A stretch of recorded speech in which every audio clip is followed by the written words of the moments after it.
Good evening and welcome to NTD News. I'm Stephanie Cox. Here are today's top stories. At least 5 people are dead after a terrible accident in Texas.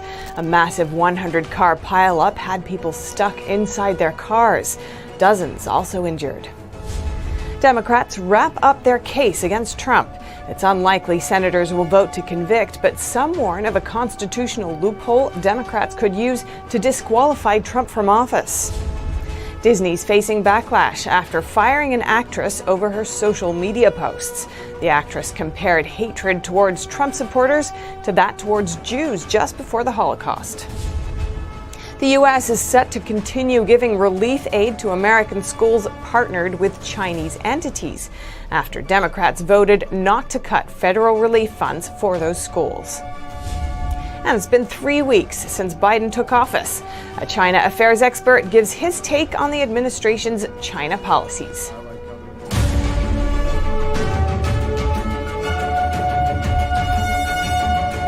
A massive car wreck on Texas's icy roads took at least 5 lives.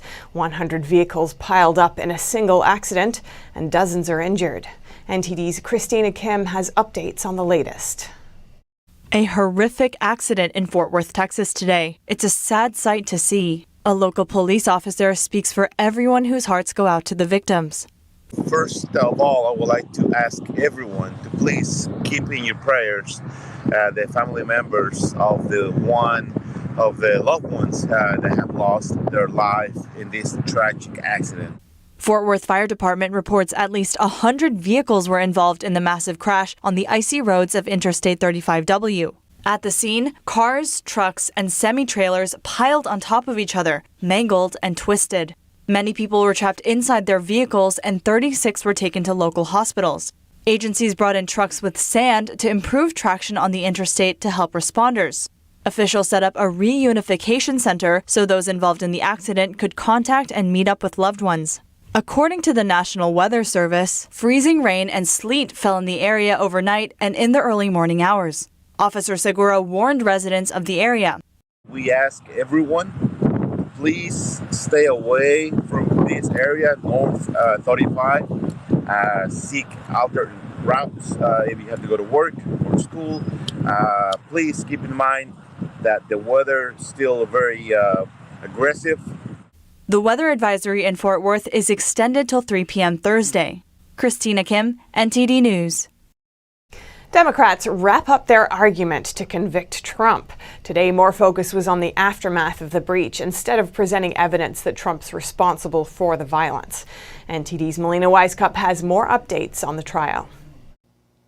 After a 2-day-long presentation, the impeachment managers have wrapped up their case, devoting most of their time to recounting the violence at the Capitol, playing clip after clip of the breach.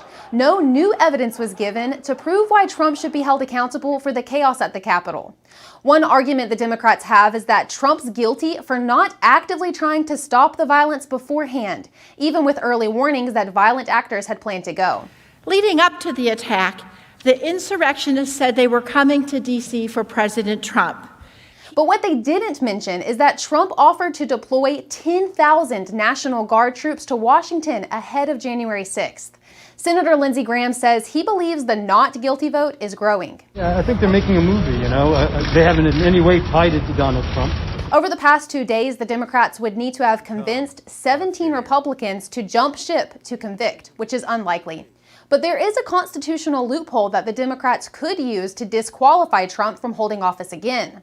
I do think they're going to try to create a scenario where they piece together these different parts of the Constitution to be able to get a vote with a majority based on the 14th Amendment and based on that part in Article 1, Section 3 about disqualification to still try to prevent Donald Trump from running for office. And they're already floating that idea. I mean, they've been putting out articles. They've had, experts out there saying that this would be okay. And one thing that's worth mentioning here is a comment made by House Manager Raskin as he wrapped up his case tonight. He reminded the senators that they can impeach the president, but the president can never impeach them. So that's a pretty bold statement made by him. Now we'll just have to see how this trial plays out in the coming days and if the Democrats will try to take any further actions if they don't get the 2/3 vote needed. Back to you, Steph. A Trump senior advisor says his attorneys will wrap up their arguments by Friday, and the whole trial is expected to be over as soon as this weekend. Now, one former CIA advisor explains why he left the Democratic Party. He points to Democratic leadership encouraging the destruction of property during the summer riots. The 2020 riots destroyed about $2 billion worth of property and left a police officer dead. Ex-CIA officer Brian Wright says Democrat leaders emboldened rioters to do so. He's now leaving the Democrat Party after they accused Trump of inciting violence at the Capitol on January 6th. He says it only makes the political divide worse. He wrote in the Daily Caller that Democrat leaders didn't condemn rioters who started fires, vandalized property, and took the life of a police officer. Wright referenced the woman in New York City who threw a Molotov cocktail at 4 police officers while they sat in their vehicle during a riot, and mentioned the rioters in Seattle who sealed the doors of a police precinct and tried to burn the cops alive. He says in all, 700 police officers were injured at the hands of leftist rioters, and 1 died defending St. Louis from those encouraged by the Democrat Party's incitement. Wright offered more evidence. He cited CNN's Chris Cuomo, who told viewers last year, "Show me where it says protesters are supposed to be polite and peaceful." He argued these statements gaslight people into committing violence, and he suggested it's hypocritical to impeach Trump when Democrat leaders emboldened rioters and anarchists last year. He says the impeachment leaves Democrats like him no choice but to leave the party, but he asks where he can go now that his own party can't be salvaged. His answer? The new populist Republican Party. Republicans are going back to the drawing board after Democrats voted to give money to education institutions that partner with the Chinese Communist Party. After a 13-hour-long hearing, they struck down an amendment that would have prevented these schools from getting federal relief funding. NTD's Christina Kim has those details. In a party-line vote, the Democrat-controlled Education and Labor Committee tossed Representative Elise Stefanik's amendment to Biden's pandemic relief bill. It would have denied schools federal money if they were tied to Chinese entities and communist affiliates. This essentially means that schools will still be given taxpayer money even if they partner with the Chinese Communist Party or CCP. This comes after Biden quietly nixed Trump's policy that would have required colleges to disclose ties to Confucius institutes, CCP-funded school partnerships considered to be a part of Beijing's arm to promote communist propaganda. China analyst Gordon Chang says the U.S. is being overwhelmed. I think hundreds of thousands of collectors of information that China has in our country. It's not just their Ministry of State Security agents. It's their tourists. It's their business people. It's their students who are interviewed when they go back to China. They collect information, 1,000 grains of sand approach. Introducing the measure to the committee, Republican Representative Stefanik said, quote, "The Chinese Communist Party will do everything possible to steal our intellectual property and research, compromise our professors, and even recruit individuals on campus for espionage."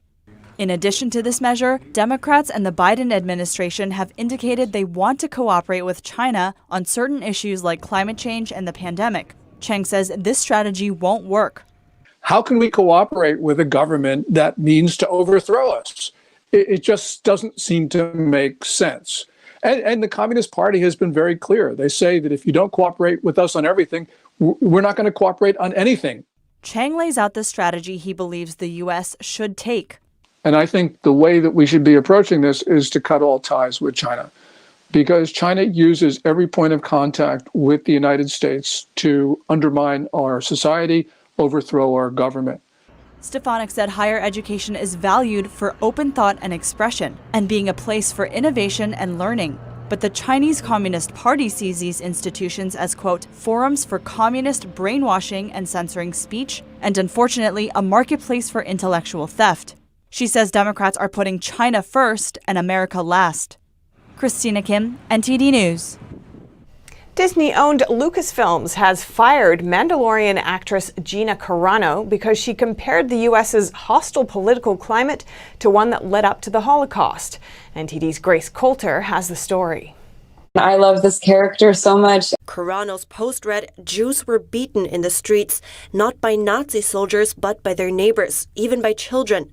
Because history is edited, most people today don't realize that to get to the point where Nazi soldiers could easily round up thousands of Jews, the government first made their own neighbors hate them simply for being Jews. How is that any different from hating someone for their political views? The post outraged some, and the hashtag #FireGina Carano was trending on Twitter on Wednesday before her firing. This was not the first time Carano's posts have met with controversy. She's also made fun of the idea of wearing multiple masks and putting preferred pronouns in your Twitter bio, a move that some found highly offensive. In a statement, a Lucasfilm spokesperson accused Carano of degrading people based on their cultural and religious identities and called her social media posts abhorrent and unacceptable. Carano has also been dropped as a client by United Talent Agency. But people are supporting Carano too and calling Disney's values into question. Financial commentator and CEO Peter Schiff wrote, "As a Jew, I am not offended by the Gina Carano tweet referencing Nazi Germany. But as an American, I'm very offended by the left's reaction. Lucasfilm firing her to appease an intolerant left-wing mob merely validates her comparison. We must learn from past mistakes, not bury them." A number of others questioned why Disney didn't have the same reaction to a similar post by actor Pedro Pascal, who was in the same movie as Carano. In 2018, he shared this photo, comparing children being held in temporary border patrol processing facilities to Jews being held in concentration camps. It was also pointed out that the bottom photo was not taken in America. Meanwhile, some left-leaning voices say that Carano's firing is not cancel culture, but instead consequences and adult accountability. Since the news of Carano's firing broke, #CancelDisney+ has been trending on Twitter. Reporting by Grace Coulter, NTD News. Twitter has suspended the account of conservative watchdog group Project Veritas, and its founder, James O'Keefe, is reportedly locked out of his personal account. According to screenshots on Telegram, both accounts violated rules against posting private information. This comes a day after the group released a video of their reporter confronting Facebook official Guy Rosen on their policies on deleting comments considered to be hate speech. And Texas is pushing back against NBA Mavericks owner Mark Cuban, who ordered the team to stop playing the national anthem before games. The Star-Spangled Banner Protection Act would require the national anthem to be played at all events that receive public funding. Even though the NBA reinstated the anthem, Lieutenant Governor Dan Patrick said Cuban's actions made it clear they must specify that in Texas we play the national anthem before all major events. He says in a time where, quote, so many things divide us, sports are one thing that bring us together. Right, left, black, white, and brown. Experts and concerned commentators allege that China's regime is killing our kids with fentanyl, burning our cities through front groups, stealing our technology, and manipulating our elections. We spoke with author and commentator Trevor Loudon on what he's calling China's war on Americans. NTD's Kevin Hogan has the story. An expert on communist groups alleges China influenced the election to favor Joe Biden. Trevor Loudon traces the group called Seed the Vote back to the Chinese consulate in San Francisco. Seed the Vote worked to help oust Trump by organizing people of the working class and communities of color. Loudon says they claim they won 6 out of the 7 states they targeted for Joe Biden. Loudon also brings up the group New Virginia Majority. According to Influence Watch, the group has ties to radical revolutionary left organizations and people. Loudon alleges they use geographic information system mapping to send specific volunteers into targeted households, like by sending Ethiopians into Ethiopian households. Now, those maps were generated by a Liberation Road communist, a man called Steve McClure, a graduate of the Geography Department of George Mason University. But guess where he's been working for the last 10 years to generate those maps? He's been working in the Wuhan University, China Geography Department. They are using Chinese computers and Chinese money and Chinese staff to flip districts in Virginia and across the South. Black Lives Matter was formed by 3 women. Loudon alleges they are affiliated with Liberation Road, which he says is a pro-Chinese communist organization. Loudon outlines their connection to the vice president. Alicia Garza, the main founder, is a very close friend of Kamala Harris and a young woman called Latifah Simon. They're sort of, the three of them are very close. Kamala Harris is a Black Lives Matter candidate, and her whole background is involved with pro-Chinese radical activists. Now let's consider Texit, the concept of Texas leaving the Union and becoming its own nation. Loudon says China and Russia want the U.S. to split up. That way they can pick us off more easily, he says. He's calling on Texas to act independently and not secede unless it's absolutely necessary. I support the sentiment behind it. Maybe one day it'll become necessary, but if we stand together, maybe we can restore the republic without going that far. Because, like Alan West says, don't secede, lead. I want Texas to lead the salvation of this whole republic. That's what I really want to see. The Texit bill the state representative put forward is not about Texas leaving the Union. It's about having a discussion about Texas seceding. Kevin Hogan, NTD News. President Biden speaks with Chinese Communist Party head Xi Jinping for the first time. We take a look at what Biden did in his first 3 weeks to impact China policy. Experts have been saying President Biden will continue Trump's tough stance on China. We do think that Joe Biden and his administration will continue a tougher approach to China than. But one analyst says, judging from recent China policies, the new administration's specific methods are quite different. Biden has taken a hard line towards China's military activities in the South China Sea. That's through sending aircraft carriers and warships to sail through the ocean, sending the message to China that the U.S. does not recognize Beijing's claim to the territory. But on the other hand, the White House recently withdrew a Trump-era rule that require American schools to report their relationships with China's Confucius Institutes. Those are language and cultural classes held outside of China, sponsored by the Chinese regime. They've been accused of spreading pro-CCP propaganda and exporting censorship to U.S. campuses. The new administration also backed off from Trump's efforts to ban TikTok. The social media app is hugely popular among American teenagers, but is owned by a Chinese company. Lawmakers and experts have said the firm may collect sensitive data from American users and submit it to the CCP. President Biden also extended the deadline for American investors to stop buying stakes in Chinese companies with military ties. Former President Trump previously set the deadline for last month. Biden's strategy, as we have seen in the 3 weeks since he took office, is to deal with the hard power of the Chinese regime and the sharp power of the regime separately. These terms were coined by American diplomats. Hard power refers to military force and coercion. Soft power means using culture, ideals, and values to influence others. China affairs analyst Tang Jungyuan says the Chinese regime's sharp power is different from both of the above.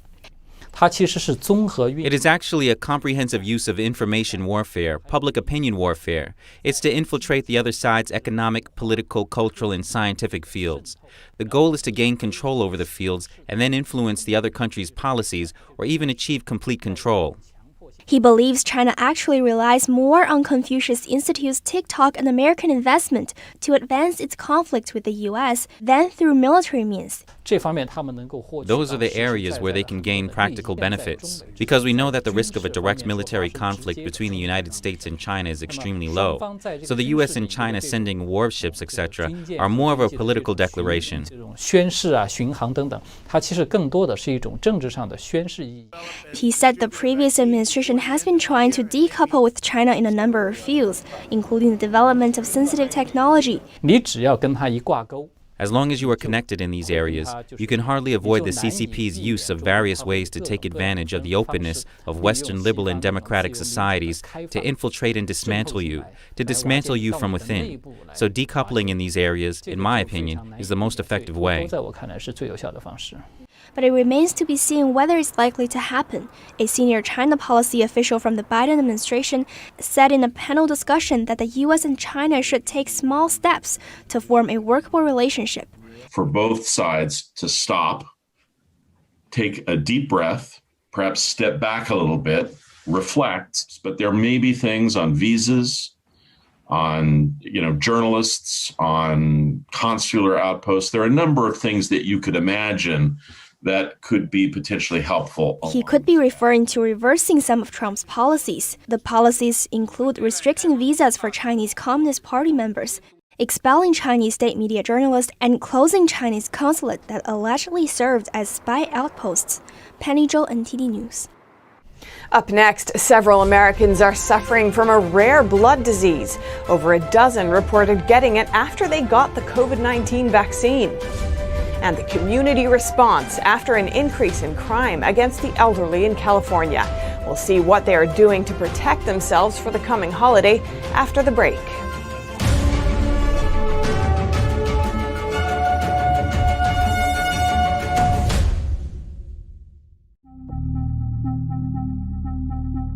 Why are millions of Americans moving their money into gold and silver?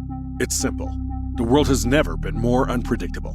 The biggest economic crisis we've faced since 2008, and a government that's about to print trillions and trillions of dollars. That's why so many Americans are turning to gold and silver to protect their nest egg. American Hartford Gold is a trusted name to help families to safeguard their wealth.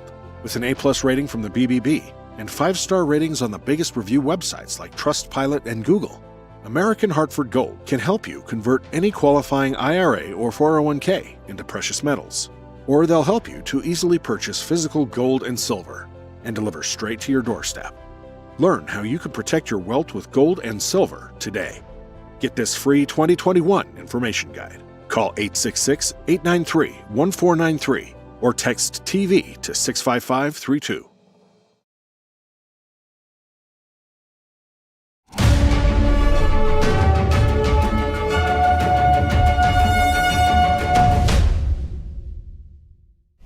Overall, the number of people suffering from serious and visible adverse reactions to the new virus vaccines appears small compared to the whole.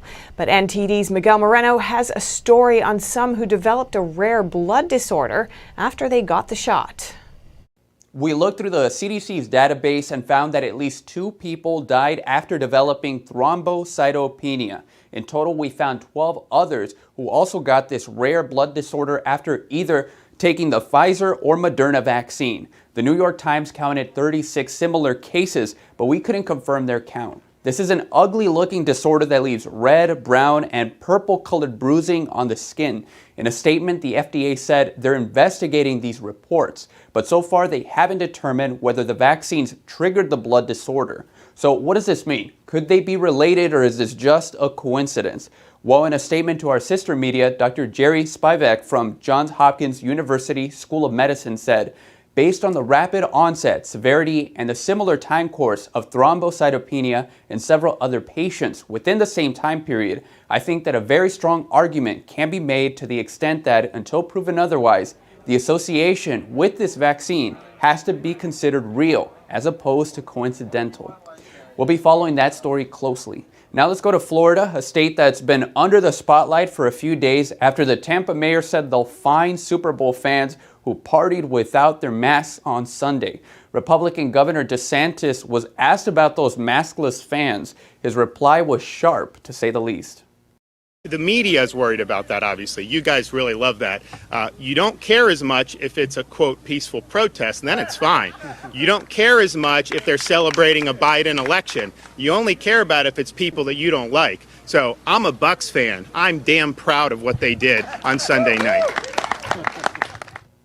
We don't know how many Super Bowl fans, if any, were fined for partying without their masks, and the Tampa Police Department didn't get back to us. We'll have more updates for you on the next show. Back to you, Steph. All right, Miguel. Now, authorities say they seized an estimated $12 million worth of heroin from an apartment in New York City.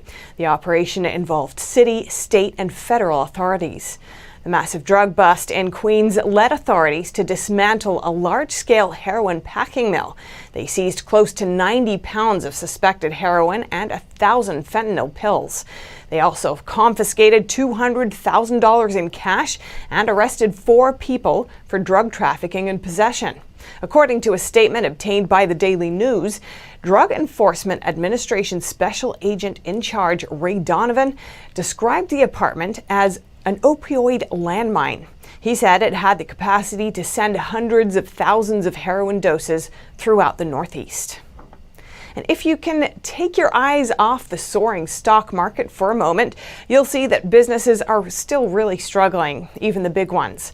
One of America's biggest publishers, Condé Nast, is withholding millions of dollars of rent from the One World Trade Center. It wants a rent reduction. NTD's Tom Ojimak has the details. The Wall Street Journal reports that publisher Condé Nast is withholding $2.4 million in rent at the One World Trade Center. Condé Nast publishes titles like GQ, Vogue, Wired, and The New Yorker.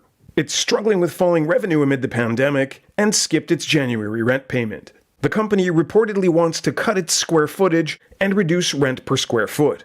A spokesman told the Wall Street Journal that the company is in discussions with the co-owners of One World Trade Center about resolving the rent dispute. The publisher wants its lease to be brought into line with current market conditions. The Port Authority, which co-owns One World Trade Center, said it plans to enforce full payment. New York City's commercial real estate market faces mounting pressure. The city was one of the hardest hit by the outbreak, with shutdowns emptying offices and restaurants and closing theaters and shops. Last year, a Wells Fargo report found that property values of over 100 struggling New York buildings fell by an average of 27%. A recent bond document filing says Condé Nast could withhold more money in coming months. Tom Ozimek, NTD News. With Chinese New Year on the horizon, the Asian community in one California city is banding together to protect itself from an increase in local crime. Locals in Oakland's Chinatown are standing up to a recent increase in crime. The increase has come with the approaching Chinese New Year. Within the community, there are many seniors who live inside Chinatown. They are also afraid to walk on their own streets. And many employees are expressing their fear working, in their own stores. And that definitely, is impacting, the daily life of many of the residents. Chan shared the footage of several incidents with news outlets. And we want to make sure that not only to address issues in the Asian community, but we also want to raise the awareness of, all these crimes are rising, and which will be impacting all communities. The community response began after an attack on January 31st in Oakland, California. The same perpetrator allegedly was involved in 3 other incidents that same day. The suspect in the video was later identified as 28-year-old Yahya Muslim, who had been arrested on February 2nd over an unrelated case. He's now facing multiple assault charges for the incidents in Chinatown. 2 local actors had offered a $25,000 reward for information about the January attack. So it really hit home. But this is in addition to the layers and layers and layers of other incidents that have been happening since, COVID, but also even pre-COVID. And so, it just enraged me because it was so local and it hit so close to home that I just couldn't stand that and had to do something about it. For us, this is a almost daily occurrence that we see news like this. And so it was this reward that we were offering for this single incident was really just the straw that broke the camel's back. And Kim added that most attacks are targeting elderly people in the community. Local police confirmed that the 91-year-old man suffered serious injuries. More police resources will now focus on Chinatown. Community members are coming out and walking and being more visible in our Chinatown areas. Armstrong said they've increased patrols in the area. Daniel Hall, NTD News, California.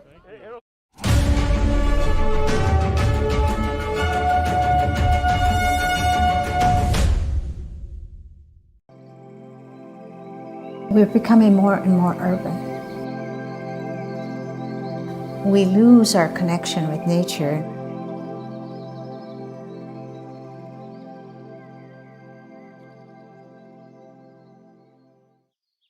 This little girl lives in a world of natural beauty, nature all around her.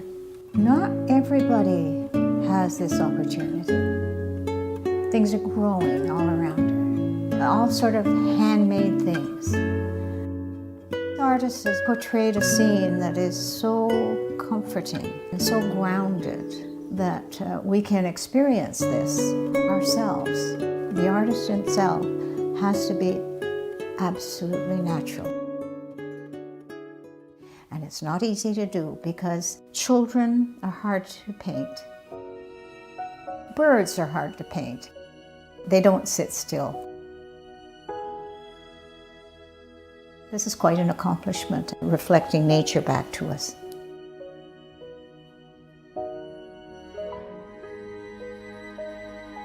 It's just a pure, natural painting.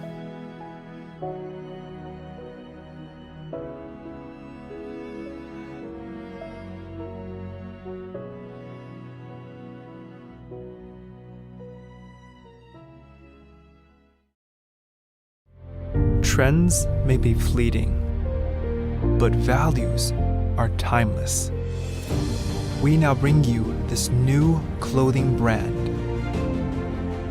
with classic design and luxurious comfort. It's our way of sharing hope and inspiration from the world of Shenyun. We bring you Shenyun Dancer. Wear it with honor.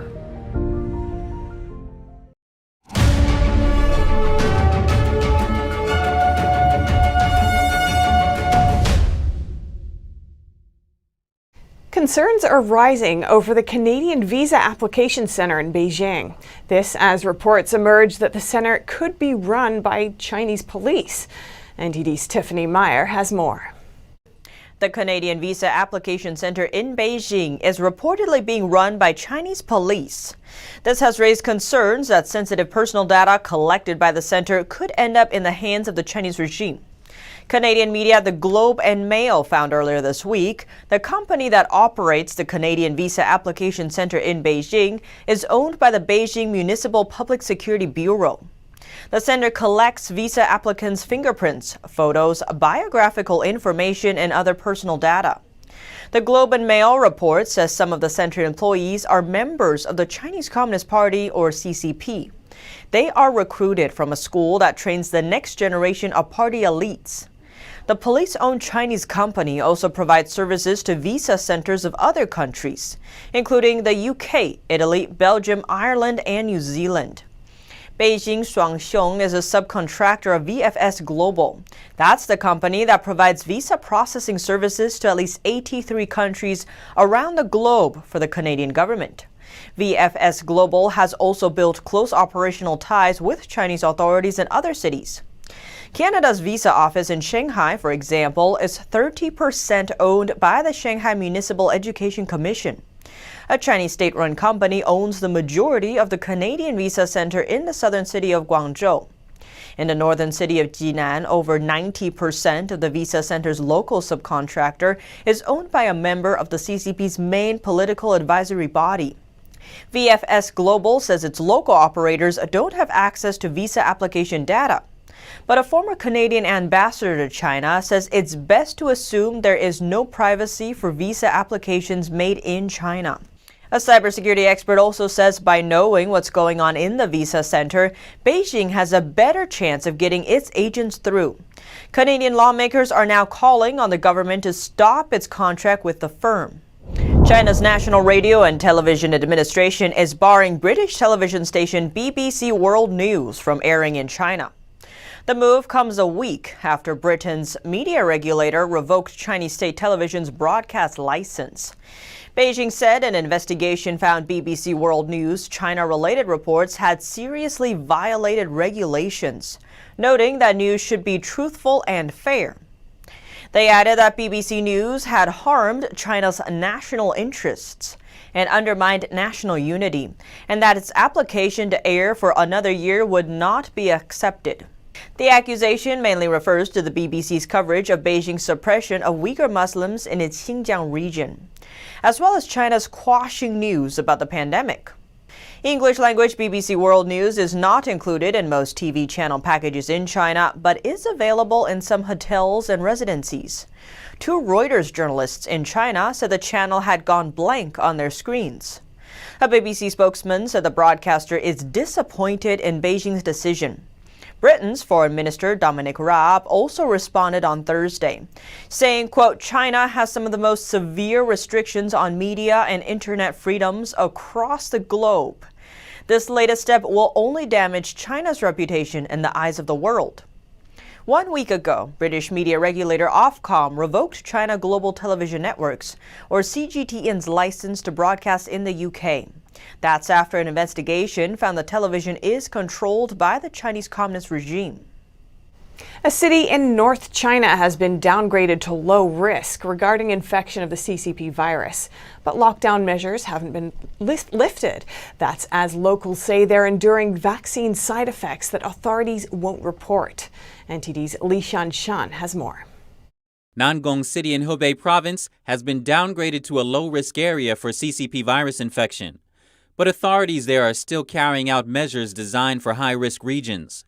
People still aren't allowed to go out after being confined to their homes for more than a month. Vaccination has also been made mandatory for all citizens, except for those over 60. Some locals told us they noticed side effects after being vaccinated, but authorities failed to report the after effects. Nangong City resident Mr. Lin says he believes the fight against the pandemic is all about politics.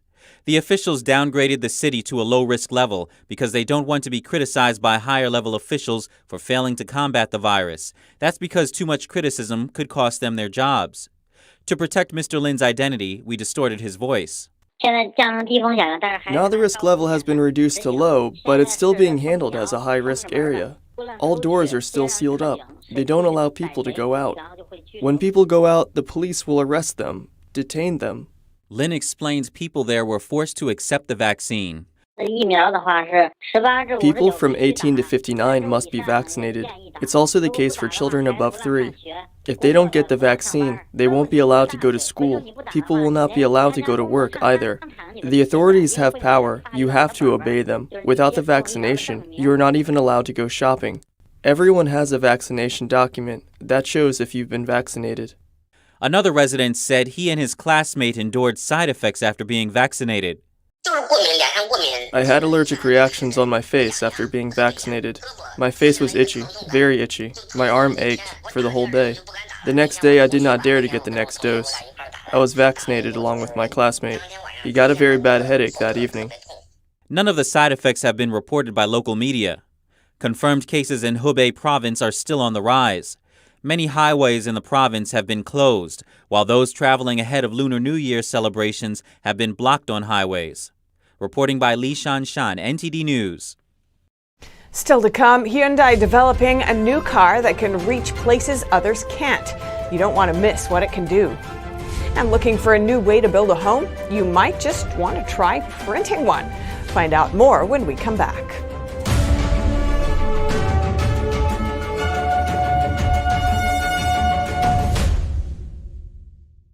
If you're like me, and I think it's actually most of us, then you're getting really fed up with the nonsense going on inside the banking system. I mean, we've worked hard our entire lives to retire comfortably. We just recovered from the crash of 2008, and it seems like it's about to happen all over again. Look at the too-big-to-fail banks. They're only getting bigger as the Fed hands them trillions of dollars daily, while simple folks like you and me, we're only getting the short end of the stick. That's why I'm glad I found this book called The Bank Failure Survival Guide. Give us a call, and we'll send you a free copy with no obligations whatsoever. Just one American to another, telling you about some options that you might not have considered.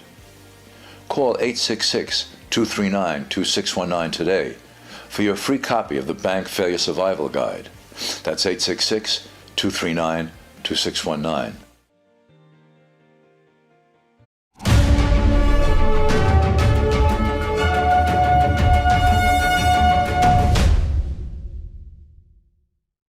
Shares of Taiwan Semiconductor are up over 4% today, so are some other chip-related stocks.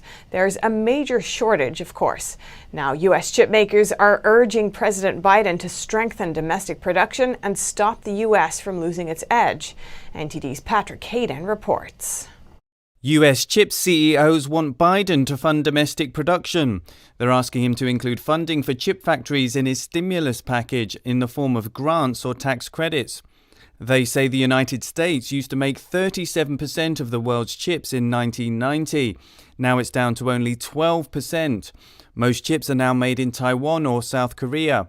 They write, "This is largely because the governments of our global competitors offer significant incentives and subsidies to attract new semiconductor manufacturing facilities, while the US does not.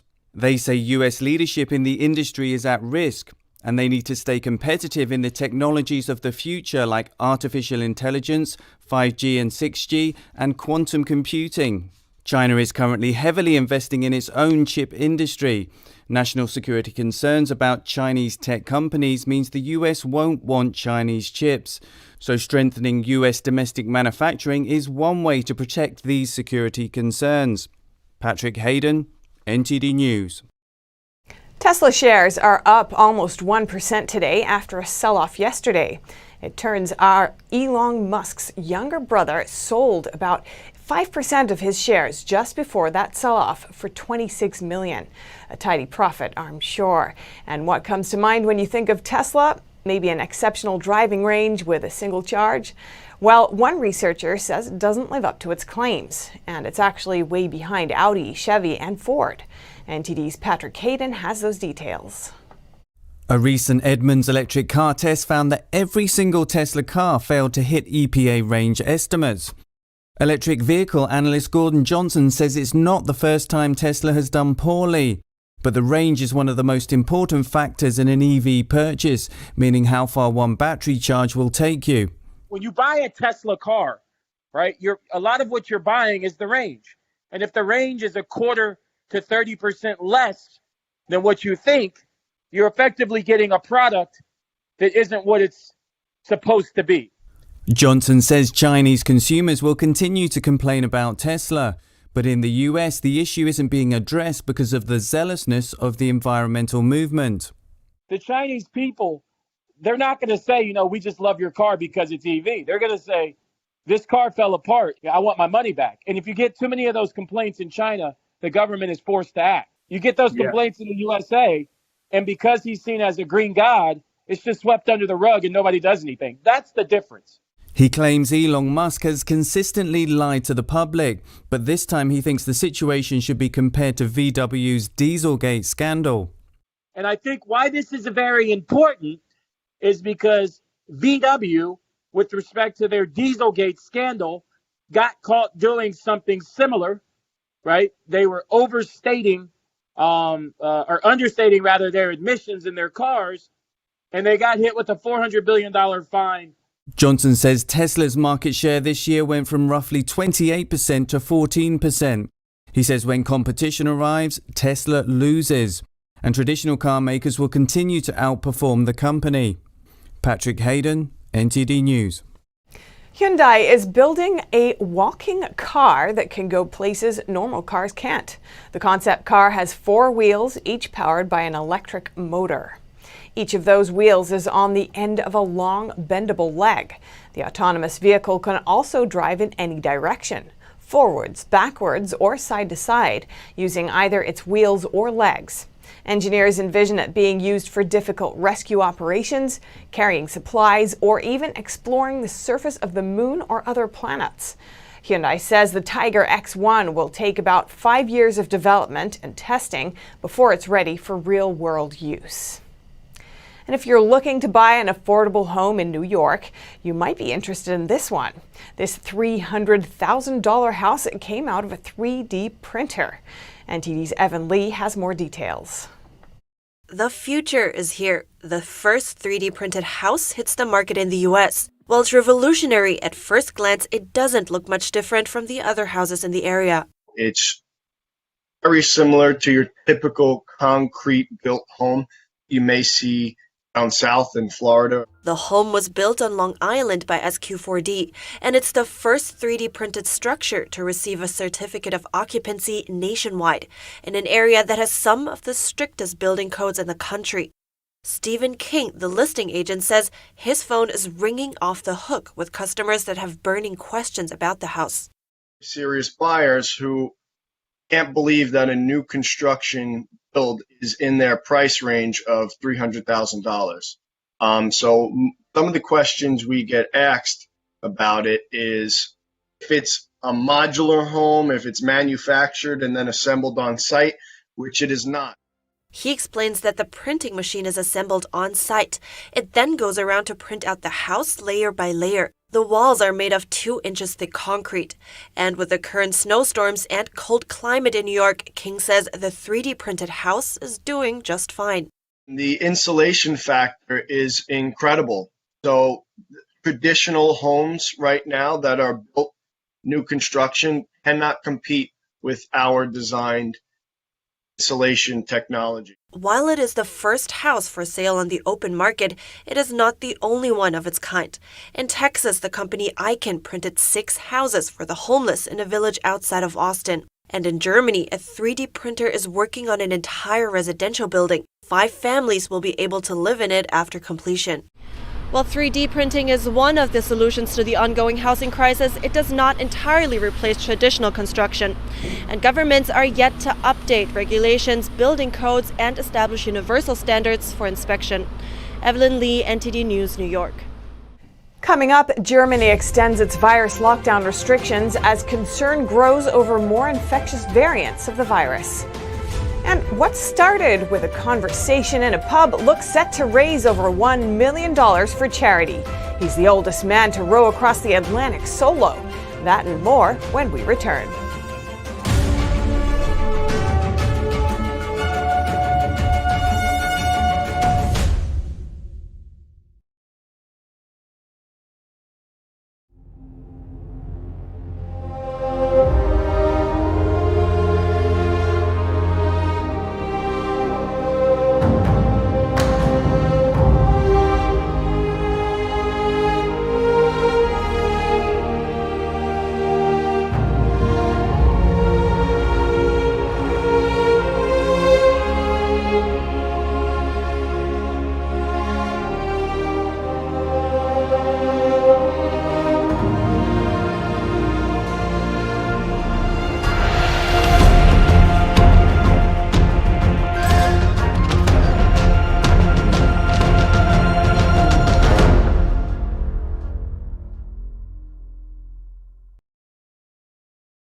Hundreds of protesters gathered at the Chinese embassy in Burma's largest city of Yangon.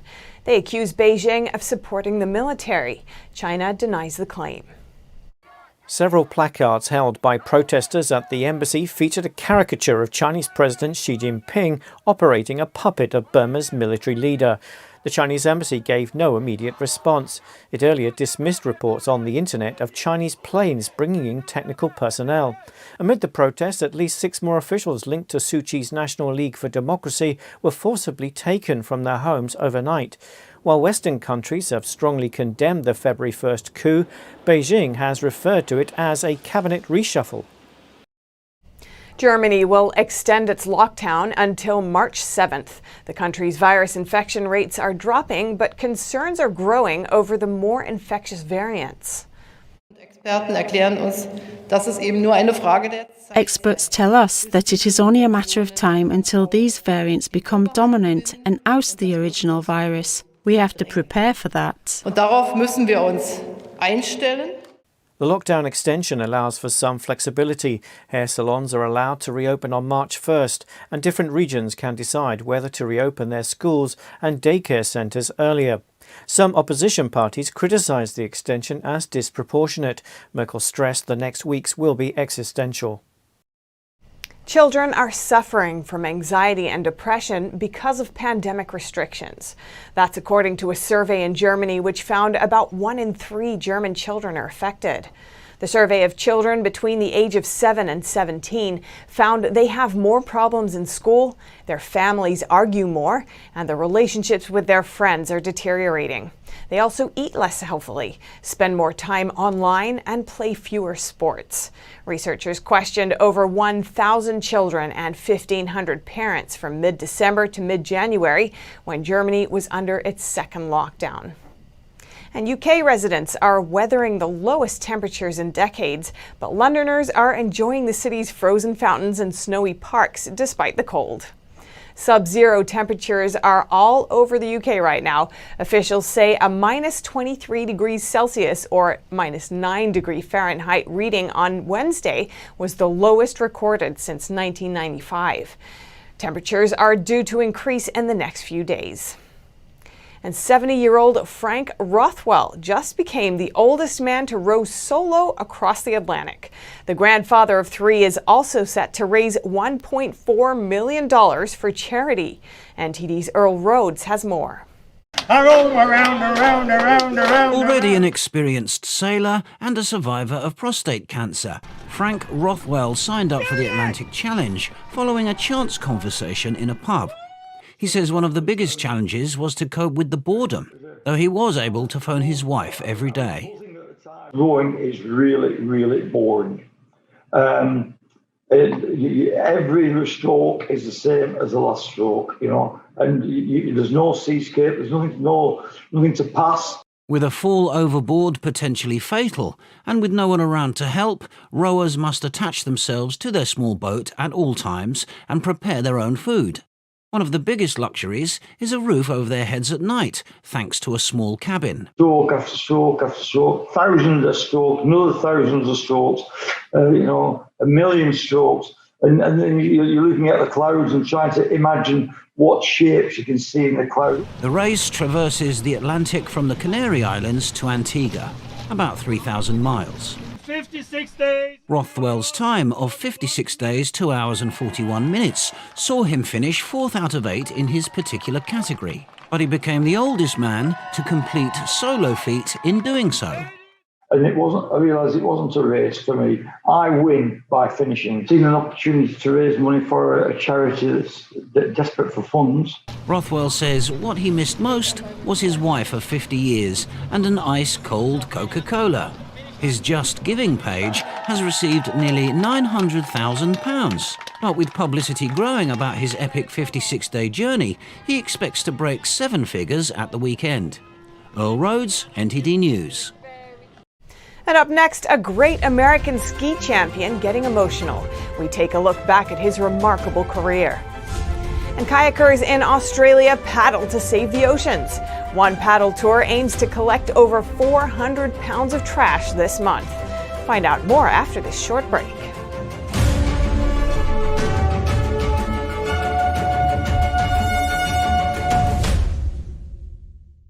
When you look at TV networks in America, a soundbite and fight-it-out culture prevails on news and commentary programs. As a Canadian, I'm fascinated with America, and I wanted to offer American thought leaders an opportunity to share their thoughts in a deep dive format, where we can explore their ideas together. And so American Thought Leaders was born. The world's most brilliant thinkers believed that open discourse was the key to greatness. However, all around the world, we see that discourse is being stifled and political agendas have subverted media. The Epoch Times launched its Global Thought Leaders program to bring back this great tradition of free thought. As the host of American Thought Leaders, every week I interview some of the most intriguing minds on the most pressing issues of our time. Be sure to check out our new episodes every week.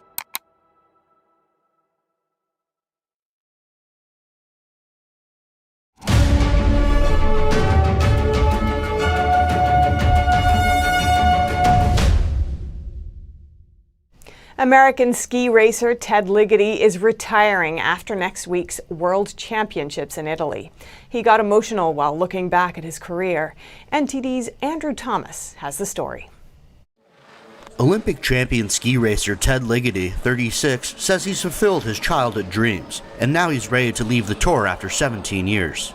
Yeah, it's every emotion. I mean, it's pretty crazy to be on this tour for 17 years and now walking away, and think about how much my life has changed over the years, and think of everything I've done is pretty surreal, He tears up when trying to thank everyone who helped him along the way.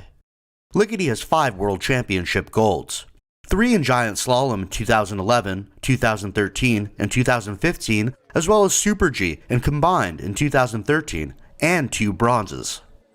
His golden triple in Schladming, Austria in 2013 made him the first male skier to win 3 or more at a single championship since France's Jean-Claude Killy took 4 in 1968.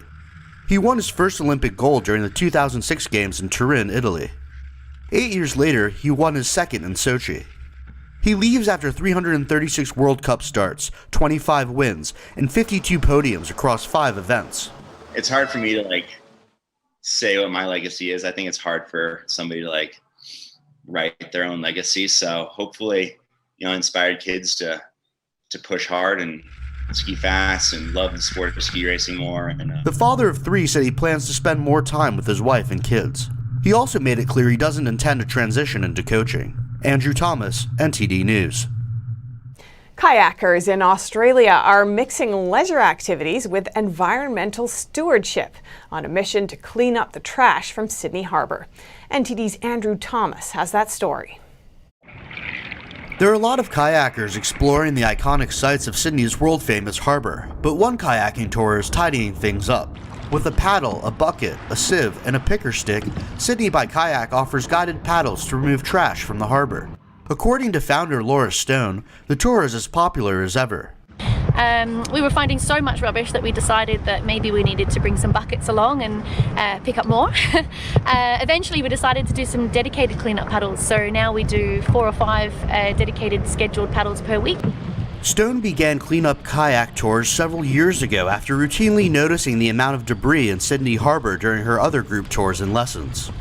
She said paddlers vary, from first-timers to regulars. Julie Greening is an avid kayaker who has taken the tour more than 10 times. Sometimes I have my doubts, but of course it's worth it. Every little bit's worth it. We're 7 billion people on this planet, so if everyone does a little bit, of course it's going to help. It's got to.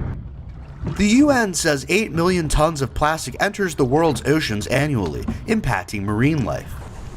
Stone says her group has a goal to collect over 400 pounds of litter from the Lavender Bay area for the month of February. Money from the tours is donated to the purchasing of sea bins, which collect marine debris. Andrew Thomas, NTD News. An unusual love story with a happy ending in Argentina. 2 rare Jaguar cubs are born to a wild Jaguar father and a Jaguar mother who has lived her life in captivity. Wild jaguars have been largely wiped out in the area around Argentina's impenetrable national park. But the successful mating marks a glimmer of light as conservationists try to regrow their numbers. A local conservation group says the 2 cubs were born in the early hours of January 30th. They'll be raised at the park until they're ready to be released into their natural habitat. The courtship began in 2019 in the dense forests of the 320,000-acre park. Over 9 months, the Jaguar parents got acquainted through an enclosure fence before the father was allowed inside for a face-to-face encounter late last year. And that's all for today's news. Thanks for tuning in. I'm Stephanie Cox.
Hi there. A quick update. Social media has some new restrictions which might affect your access to our channel.